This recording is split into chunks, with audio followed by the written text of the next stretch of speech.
C'est l'heure de vous informer. Mesdames, Messieurs, bonsoir et bienvenue à cette dernière session de journal sur la chaîne de référence. Prenons les sommaires. Douloureux événement, Chéribin Okende a été assassiné ce matin alors qu'il avait été donné pour kidnapper dans l'après-midi d'hier. Le porte-parole du parti de Moïse Katumbi avait été invité par un juge de la Cour constitutionnelle plus tôt. La haute cour militaire a rejeté la demande de liberté provisoire du prévenu général Zelwa Katanga Didia. Celui-ci va rester en prison jusqu'au prononcé de l'arrêt définitif.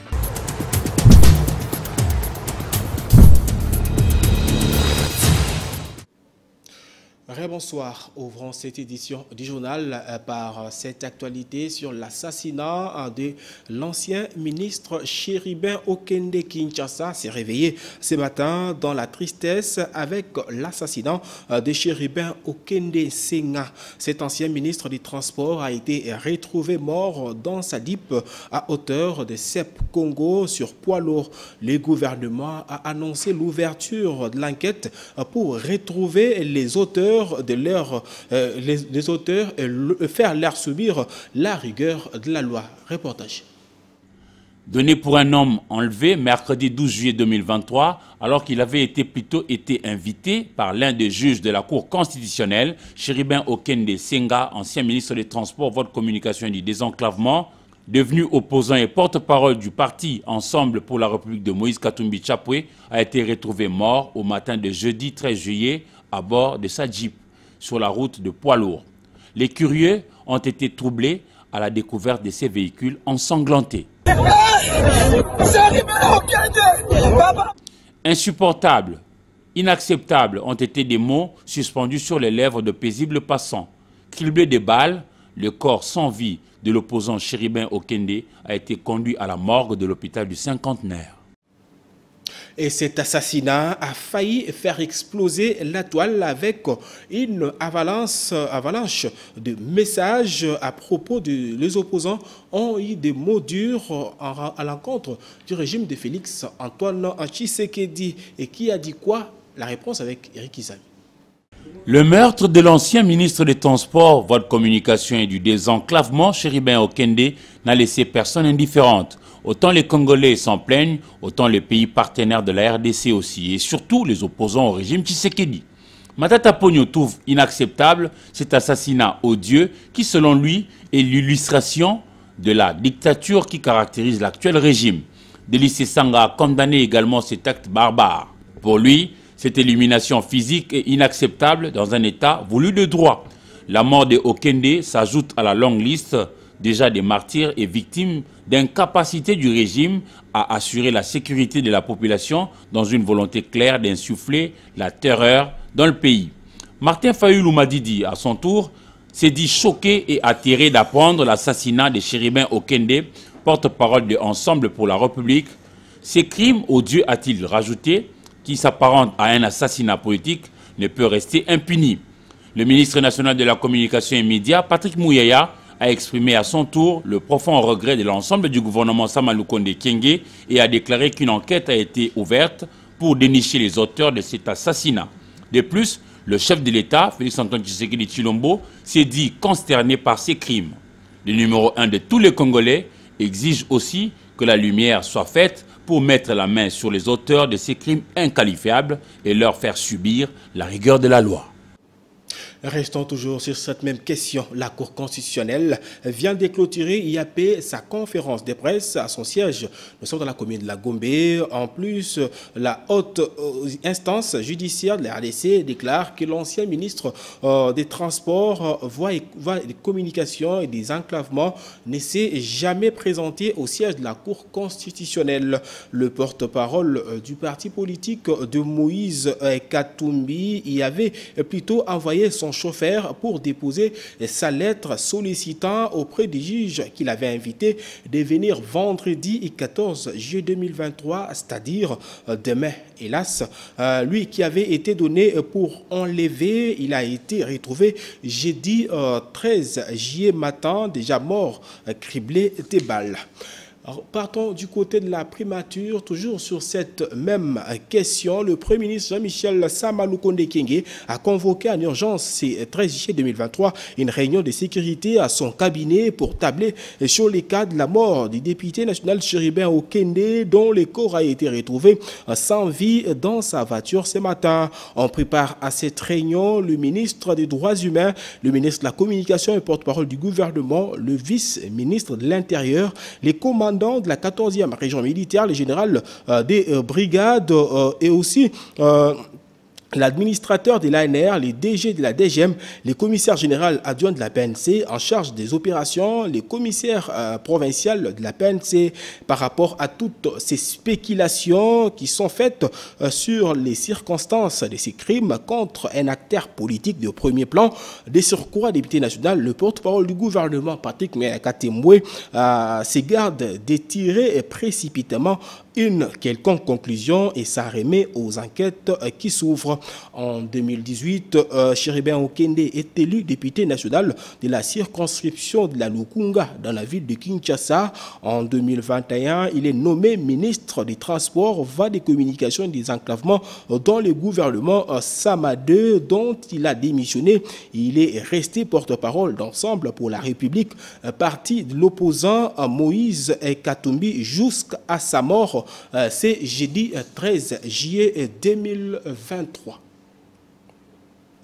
Et la Senco n'est pas aussi restée par rapport à cet assassinat des Chéribin Okende. La conférence épiscopale nationale du Congo, Senco, a pris avec consternation jeudi 13 juillet 2023 la tragique nouvelle de l'assassinat dans les circonstances floues de l'opposant politique et porte-parole du parti politique Ensemble pour la République, l'honorable député national Chéribin Okende Senga au lendemain de sa disparition à Kinshasa. La Senco condamne sans réserve ce meurtre et crapuleux d'un opposant politique en cette période préélectorale. Ces crimes intolérables et inadmissibles risquent d'exaspérer les climats politiques à la veille des élections générales. Elle présente ses condoléances le plus attristées à la famille biologique et politique de Chéribin Okende et les assure de ses ferventes prières afin que Dieu Tout-Puissant répande sa miséricorde sur son Fils et lui accorde les repos éternels dans son royaume. La Senco est inquiète de constater que cet assassinat lâche et odieux qui rappelle les circonstances de celui de l'activiste des droits de l'homme Floribert Chebeya intervient à la suite de l'arrestation des membres de ce regroupement politique d'une série de violences verbales et physiques des fanatiques de certains partis politiques qui menacent la cohésion nationale et ne sont malheureusement pas interpellés par leurs leaders politiques, moins encore la justice. Et la Senco appelle aux autorités congolaises et garants de la cohésion nationale, de la sécurité de personnes, de leurs biens, et de faire toute lumière sur pour cette question ou ces crimes sauvages et sanglants de meurtre de main sur le député national Chéribin Okende. Et parlons à présent d'autres choses, toujours dans le même cercle de la justice, pour vous dire que le prévenu général de brigade Zelwa Katanga Djadjidia est cité dans les dossiers d'assassinat de Floribert Chebeya, un fait similaire à celui du ministre honoraire Chéribin Okende et la haute cour militaire siégeant en matière de demande de mise en liberté provisoire du dit prévenu a rendu jeudi 13 juillet 2020 son arrêt avant dire droit, jugement dans lequel elle a déclaré recevable cette requête, mais non fondée, et par conséquent l'a rejetée. Reportage Sylvain Kapombo-Bosengele. La Haute Cour militaire a refusé jeudi 13 juillet 2023 de faire droit à la requête des avocats du prévenu général des brigades, Zelwa Katanga Djadjidia, tendant à obtenir d'elle la liberté provisoire. Voici sa position. Elle considère qu'au regard de la gravité des faits mis à charge du prévenu, les moyens tirés notamment de son état civil en tant que père de famille, de son adresse connue, ne sont pas déterminants pour lui accorder la liberté provisoire demandée. Elle constate en outre que les raisons qui ont justifié sa mise sous mandat d'arrêt et sa mise en détention préventive jusqu'à sa comparution n'ont pas cessé d'exister.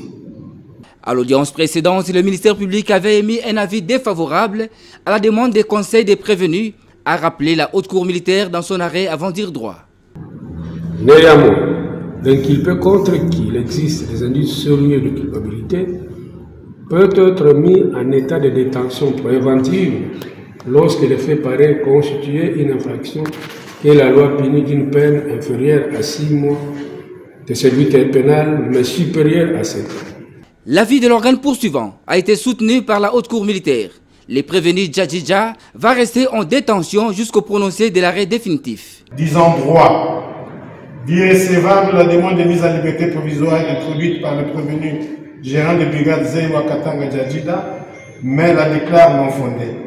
Rappelons que le général de brigade Zeloua Katanga Djadjidja est poursuivi dans cette cause avec 2 autres prévenus, dont le général d'armée John Numbi, pour association des malfaiteurs, assassinat de Floribert Chebeya et son chauffeur Fidel Bazana et Ressel. Rendons-nous cette fois-ci dans la province des Lituri pour parler de la situation sécuritaire. Plus de 25 criminels, voleurs et bandits armés ont été présentés au gouverneur militaire des Lituri, lieutenant-général Luboyanga Samadouni. C'était le mardi 11 juillet 2023. Ils sont accusés d'avoir tué et insécurisé la population de cette partie de la République. Reportage Junior Sélémani. Cette première bande présentée appartient à leur leader, un dossier de neutraliser à moitié dans la zone de Mambasa il y a quelques jours par les forces armées. Le groupe est constitué des hommes et femmes auteurs de plusieurs crimes graves dans la ville de Bunia, la zone de commandant Mambasa. Le deuxième est celui des trafiquants d'armes et munitions maîtrisés à Komanda avec 2 armes PKM. Le troisième sont des jeunes du quartier Sayou ayant vandalisé le bien des habitants de Bunia, très touchés par les malheurs causés aux habitants par ces criminels. Le lieutenant-général Luboyanga Samadouni s'est exprimé. Dieu merci, avec les barrières que nous avons, voilà, nous avons pu récupérer les 2 PKM ici. Nous allons vers la paix. Nous faisons beaucoup d'efforts avec notre équipe ici pour faire un travail visible. Il y a des gens qui, non, ça ne leur plaît pas. Non, l'Ituri ne peut pas être en paix. Ils quittent ici, ils se déploient, ils prennent des armes et ils viennent les amener ici. S'il vous plaît, n'acceptez plus ça. L'autorité provinciale, avec un ton ferme, a souhaité voir ces femmes et hommes subir la rigueur de la loi. Toutes les batteries sont mises en œuvre pour que, effectivement, ceux-là qui ne vont pas aller au dialogue ou ne pas déposer les armes, qu'ils soient poursuivis par la justice, comme vous le voyez, ou qu'ils soient neutralisés. Aux jeunes délinquants qui sabotent la ville à travers des actions inciviques, le gouverneur de l'Ituri les a invités au sens plus élevé du patriotisme. C'est le cas encore de lancer ce message à la jeunesse iturienne. Le bon chemin que vous devez suivre, c'est le chemin aujourd'hui de la réconciliation, du pardon et du développement. C'est eux éventuellement après la réunion du comité provincial de sécurité tenue ce mardi que ces malfrats ont été présentés au nom des membres du comité provincial de sécurité. Le patron de l'exécutif provincial a promis ne pas baisser la garde jusqu'au rétablissement total de la sécurité en Ituri, vœu profond du chef de l'État congolais, Félix Antoine Tshisekedi Tshilombo, commandant suprême de FARDC et de la PNC. Et qu'en est-il de l'affaire Bukanga Lonzo qui évoque les noms de l'ancien Premier ministre Augustin Matata Ponyo, dont ses avocats ont animé une conférence de presse mercredi 12 juillet 2023, jour où les sénateurs étaient attendus pour comparaître devant le parquet près la Cour constitutionnelle. Éric Izami. Réagissant au mandat de comparution adressé au sénateur Matata Ponyo, lui demandant de comparaître mercredi 12 juillet 2023 devant le parquet général près la Cour constitutionnelle pour y être entendu sur le fait infractionnel à lui imputer, à la place, ses avocats ont animé un point de presse pour dénoncer ce qu'ils qualifient d'un acharnement sur la personne de l'ancien Premier ministre de la RDC. Quant à la possibilité d'une chaîne spécialisée pour jeunes anciens ministres, Je rappelle que nous sommes en matière pénale et que en matière pénale, la loi ne rétroagit pas, sauf si elle est favorable à l'accusé. Ainsi donc, même si une chambre spécialisée était créée, elle ne concernerait pas Matata. Pour le professeur Nyabirungu Mwene Songa, la Cour constitutionnelle s'est jetée encore dans cette affaire de Bukangalonzo à tort. La Cour constitutionnelle se jette à nouveau dans l'affaire et à tort, parce que c'est déjà prononcé. Souvenez-vous, dans la loi organique portant fonctionnement de la Cour constitutionnelle, plusieurs dispositions, je crois notamment l'article 109, rappellent que la Cour constitutionnelle en matière pénale suit la procédure des droits communs lorsqu'il n'y a pas de dispositions contraires dans la Constitution. Il n'y a aucun argument, aucun, au niveau du droit pour que la Cour se saisisse à nouveau, parce que ses propres arrêts même lui sont opposables.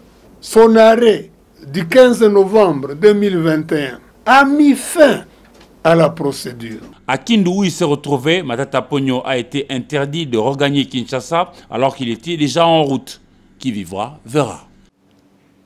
Et parlons à présent de la réunion du processus de Nairobi. Les groupes techniques de travail du processus de paix de Nairobi appelé mercredi 12 juillet 2023 à Goma. Nous sommes là dans la province du Nord Kivu. Les parties prenantes à ces processus de réunir les conditions des précantonnements, des désarmements et des démobilisations des rebelles du M23. Cet appel a été lancé à la clôture du deuxième ou de la deuxième réunion de ces groupes de travail. Au cours de ces assises, une évaluation a été faite sur la mise en application des engagements pris par toutes les parties prenantes, notamment le gouvernement congolais, la force régionale, l'EAC, la MONUSCO et d'autres structures régionales impliquées dans le processus de paix de Nairobi. Dans ce mot de clôture, les facilitateurs appelaient toute la population à soutenir ces processus. Il a insisté sur les dialogues comme voie des solutions durables à cette crise. Cependant, à la fin de cette réunion, aucune déclaration officielle n'a été faite par rapport aux questions des fonds liés à ces processus de paix. Et parlons à présent de la question des spoliations de la parcelle de l'ITI Gombe. Les préfets de l'Institut technique industriel de la Gombe, Jérôme Kalamboulouboya, a présidé un point de presse ce jeudi 13 juillet 2023 au siège de cet établissement scolaire sous tutelle du ministère de l'enseignement primaire, secondaire et technique. C'était en présence de notre reporter Merci Kanamboui.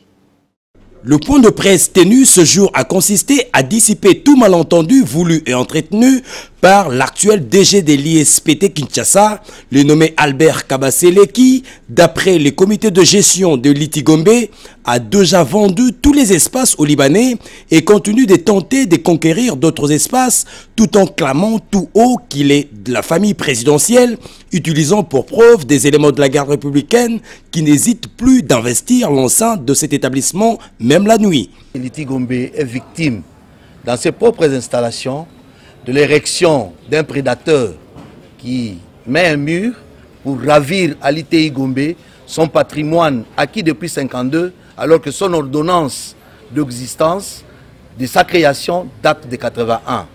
L'ISPT, avec son nouveau dirigeant qui vient à peine de faire un mois, qui ne maîtrise pas bien les éléments, ni des limites, ni de fonctionnement, est en train d'abuser seulement l'insécurité, la désolation, le pillage en utilisant des étudiants. Nous demandons donc aux autorités de la République, à notre ministre des tutelles, son Excellence Tony Mouaba, merci de votre visite éclair pour avoir constaté le fait. C'est que nous attendons de vous, arracher de votre collègue de l'urbanisme parce que ce mur est érigé sans autorisation de bâtir, sans raison ni quelconque motif. Détruisez ces murs-là. Et ce que nous demandons de son Excellence, Monsieur le ministre de l'ESU, se fondant sur l'instruction de son collègue Machako, pris en 2010, demandant aux instituts supérieurs sans bâtiment de quitter dans un délai de 3 ans, de demander à l'ISPT de quitter parce que l'instruction demande qu'on ferme les institutions qui n'acquièrent pas de bâtiment. À l'heure actuelle, la situation demeure tellement explosive qu'il est de la responsabilité soit du chef du gouvernement, soit du chef de l'État de s'impliquer sans délai avant que l'irréparable ne se produise.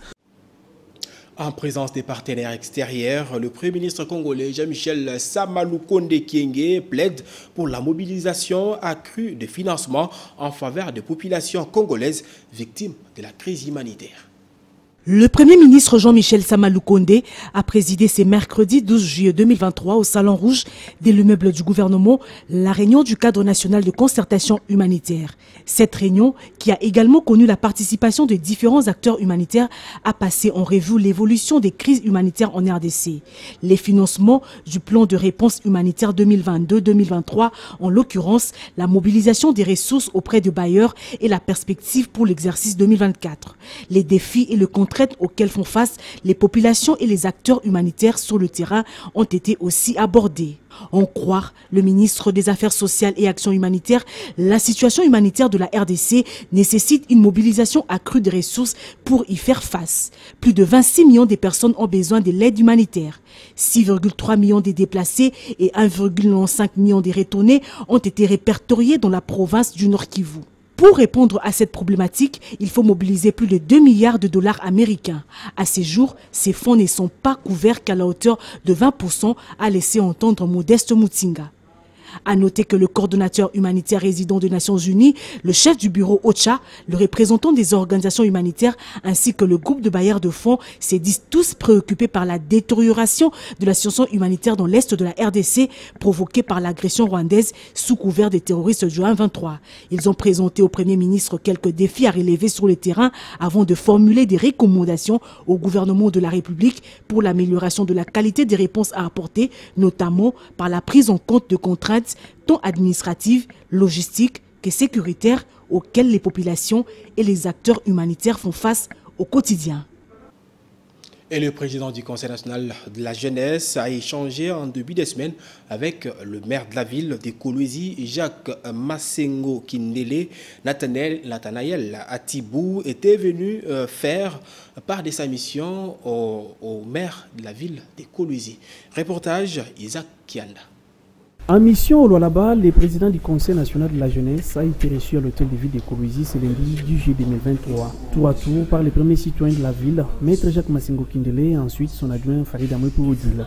Nathanaël Atibou a fait part de l'objet de sa mission à l'autorité urbaine qui se résume par la tenue imminente d'une matinée de la jeunesse axée sur la cohésion sociale, la lutte contre le tribalisme et la cohabitation pacifique. Il était question de d'abord venir présenter nos civilités, annoncer notre présence ici dans sa ville. Comme patron de la ville, j'allais dire, il était question de lui informer de l'objectif de notre mission, parce que nous sommes ici dans le cadre de la campagne patriotique sur la cohésion nationale, sur la cohésion sociale, et que donc comment lutter contre le tribalisme, contre le message séparatiste, le message des divisions, le message des haines tribales, de la ségrégation, et comment ramener la jeunesse congolaise, et particulièrement ici dans le Lualaba, la jeunesse à l'unité, à la cohésion, au vivre ensemble, à la cohabitation pacifique. Comment ensemble nous pouvons tuer ces germes de séparation, ces germes de tribalisme qui nous fragilisent aujourd'hui. Le représentant national de la jeunesse a loué la réceptivité et l'attention particulière lui accordée par les premiers citoyens de la ville. L'entretien était très bien passé, il était réceptif, très accueillant, ouvert. Et il nous a promis d'ailleurs son accompagnement. Et nous avons trouvé ça, c'était une bonne collaboration. Et c'est comme ça que les autorités devraient être avec la jeunesse. Nathanaël Atibou a saisi l'occasion de lancer un message de cohésion à la jeunesse de la République démocratique du Congo en général et celle de la ville de Kolwezi en particulier. L'autorité urbaine promet son accompagnement dans cette conférence qui va dans la promotion de la culture de vivre ensemble de la jeunesse de sa juridiction. Et les Campus pour Christ, organisation d'évangélisation ayant pour mission d'aider les étudiants à connaître Jésus et à grandir dans leur foi, organisé le mercredi 12 juillet 2023, un culte pour la paix en RDC, pays meurtri par des guerres et conflits interethniques. L'événement s'est déroulé dans la salle Mononkoso des cliniques universitaires de Kinshasa. Reportage pour Paul Sekuaou et Julia Kamonia.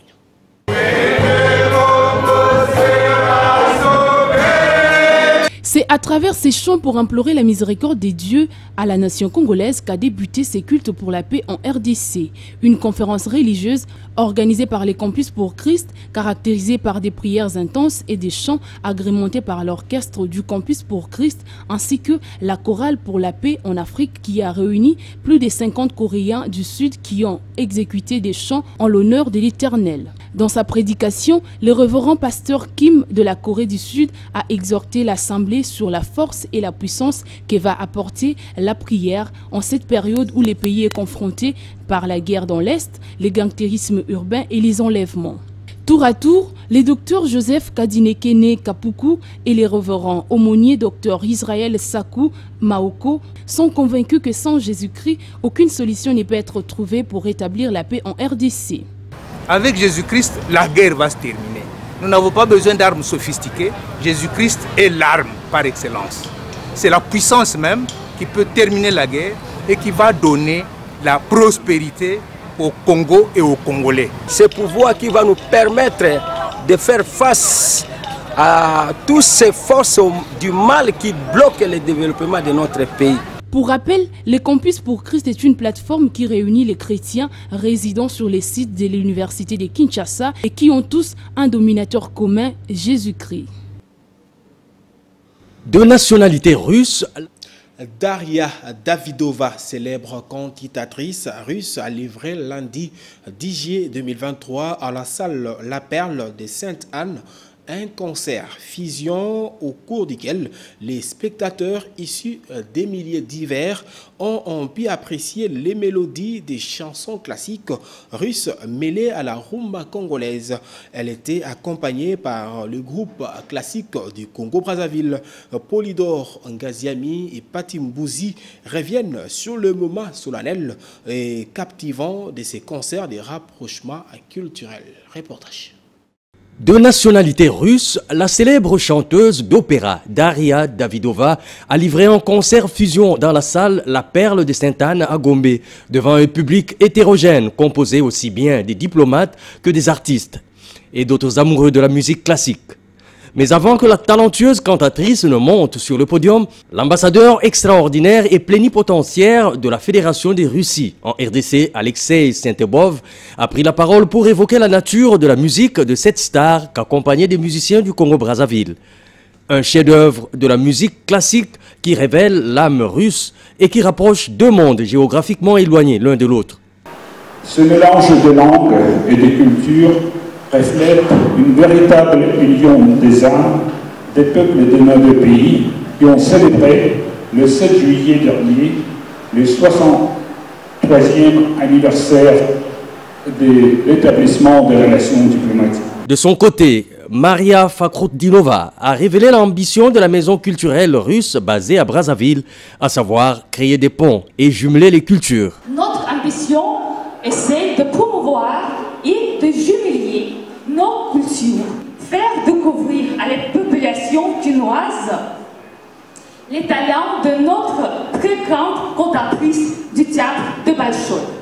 Sur le podium, la prestation de Daria Davidova a été excellente et captivante. Une prestation marquée par des chansons traditionnelles russes et de la rumba congolaise.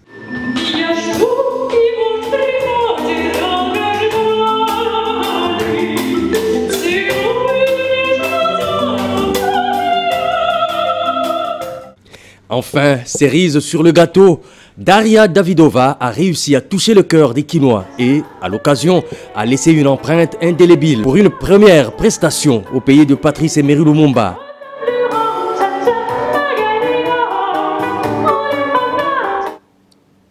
Et parlons à présent de l'actualité sportive.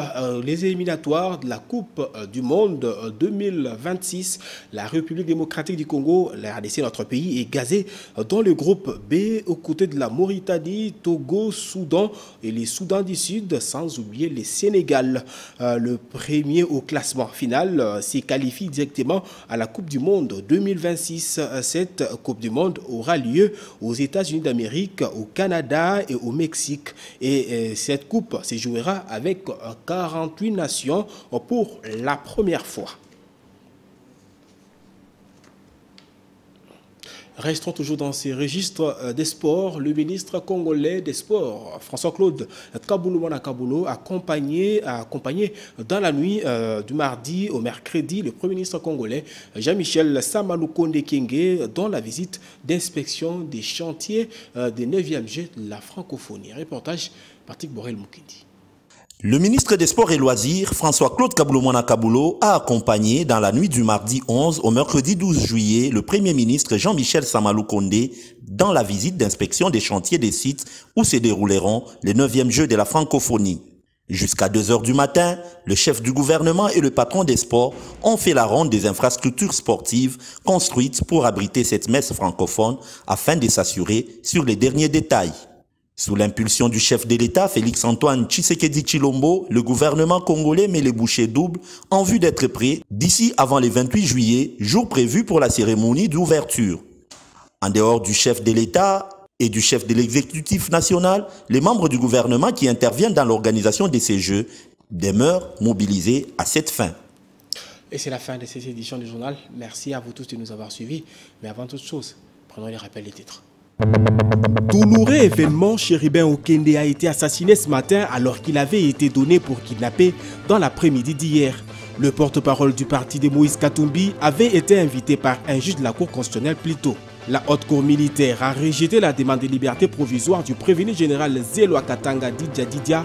Celui-ci va rester en prison jusqu'au prononcé de l'arrêt définitif.